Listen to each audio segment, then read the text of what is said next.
Une minute, une œuvre.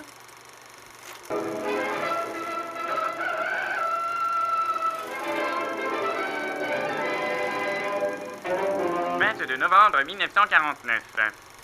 C'est lors d'une mission bien étrange que le célèbre explorateur français Lucien Pipognot a accepté notre présence. Explorateur de grand renom, il n'en est pas à sa première découverte. Cette fois, ce dernier est sur la piste d'une arme de guerre qui pourrait provoquer de grands dégâts sur le pays. Mais pas d'inquiétude, messieurs, dames. Ce spécialiste des quêtes impossibles n'en est pas à son coup d'essai. Partant seul, bravant une météo difficile, sacrifiant ses jours et ses nuits, n'hésitant pas à traverser plaines et montagnes, il fait tout pour étoffer ses informations sur la localisation de l'arme.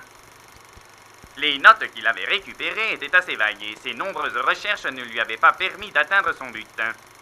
Mais cette fois, il en est certain, son flair légendaire ne le trompe pas. Il a trouvé l'emplacement de l'arme.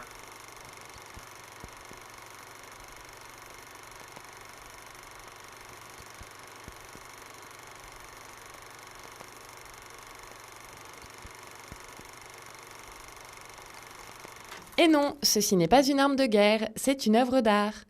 Installée en 1981, cette sculpture en bronze de Geneviève Dumont est composée de 6 éléments scellés sur une dalle en béton de 1,20 m de côté et de 1,25 m de hauteur. Selon l'artiste, il est question de parois de métal qui pourraient évoquer des falaises. Ces formes, bien que subjectives, ne sont jamais le fruit du hasard. On peut y voir des formes à l'apparence de fleurs ou de plantes.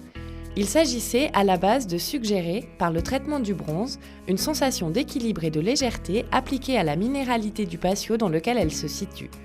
Vous pouvez trouver cette œuvre dans le bâtiment DLST de chimie sur le campus de Saint-Martin-d'Hères.